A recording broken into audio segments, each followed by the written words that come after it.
14 दिसंबर को आपके कार्यकाल के 5वें वर्ष में प्रवेश के लिए बधाई और शुभकामनाएं देना चाहता हूं। मैं इस साल उज्बेकिस्तान की यात्रा के लिए उत्सुक था।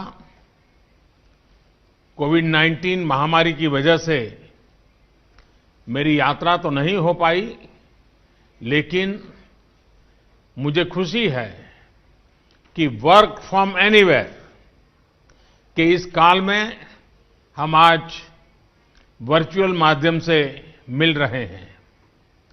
एक्सेलेंसी, भारत और उज्बेकिस्तान दो समृद्ध सभ्यताएं हैं।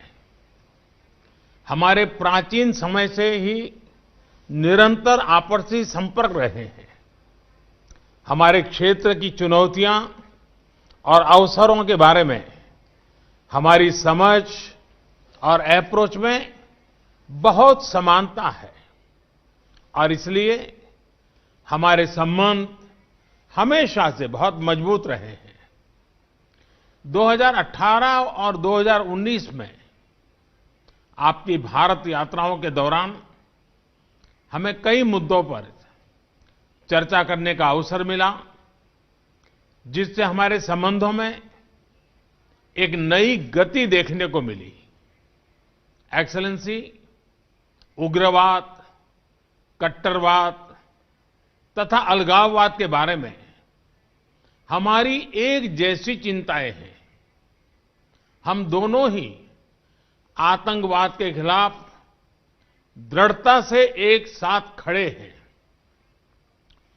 क्षेत्रीय सुरक्षा के मुद्दों पर भी हमारा एक जैसा नजरिया है।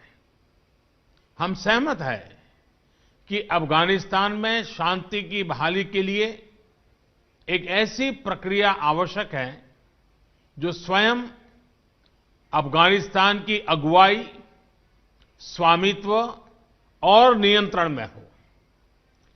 पिछले 2 दशकों की उपलब्धियों को सुरक्षित रखना भी आवश्यक है। भारत और उज्बेकिस्तान ने मिलकर इंडिया सेंट्रल एशिया डायलॉग की पहल ली थी। इसकी शुरुआत पिछले वर्ष समरकंद से हुई थी। एक्सेलेंसी, पिछले कुछ वर्षों में हमारी आर्थिक साझेदारी भी मजबूत हुई है। हम उज्बेकिस्तान के साथ अपनी डेवलपमेंट पार्टनरशिप को भी और घनिष्ठ बनाना चाहते हैं। मुझे यह जानकर खुशी है कि भारतीय लाइन ऑफ क्रेडिट के अंतर्गत कई प्रोजेक्ट्स पर विचार किया जा रहा है। आपकी विकास प्राथमिकताओं के अनुसार हम भारत की एक्सपर्टाइज और एक्सपीरियंस साझा करने के लिए तैयार हैं। इंफ्रास्ट्रक्चर, आईटी, शिक्षा, स्वास्थ्य, ट्रेनिंग और कैपेसिटी बिल्डिंग जैसे क्षेत्रों में भारत में काफी काबिलियत है जो उज्बेकिस्तान के काम आ सकती है। हमारे बीच कृषि संबंध जॉइंट वर्किंग ग्रुप की स्थापना एक महत्वपूर्ण और सकारात्मक कदम है। इससे हम अपने कृषि व्यापार को बढ़ाने के अवसर खोज सकते हैं, जिससे दोनों देशों के किसानों को मदद मिलेगी।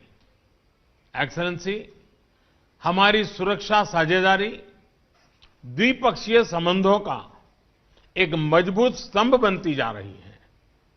पिछले वर्ष हमारे सशस्त्र बलों का सबसे पहला संयुक्त सैन्य अभ्यास हुआ।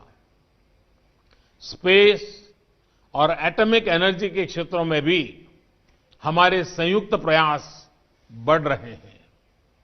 यह भी संतोष का विषय है कि कोविड-19 महामारी के इस कठिन समय में दोनों देशों ने एक दूसरे को भरपूर सहयोग दिया है, चाहे दवाइयों की आपूर्ति के लिए हो या एक दूसरे के नागरिकों को सुरक्षित घर लौटाने के लिए।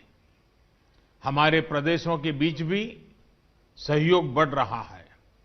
गुजरात और अंदिजों की सफल भागीदारी के मॉडल पर अब हरियाणा और फरगाना के बीच सहयोग की रूपरेखा बन रही है। एक्सेलेंसी, आपके नेतृत्व में उज्बेकिस्तान में महत्वपूर्ण बदलाव आ रहे हैं और भारत में भी हम रिफॉर्म्स के मार्ग पर अड़िग हैं। इससे पोस्ट कोविड काल में हमारे बीच आपसी सहयोग की संभावनाएं और बढ़ेगी।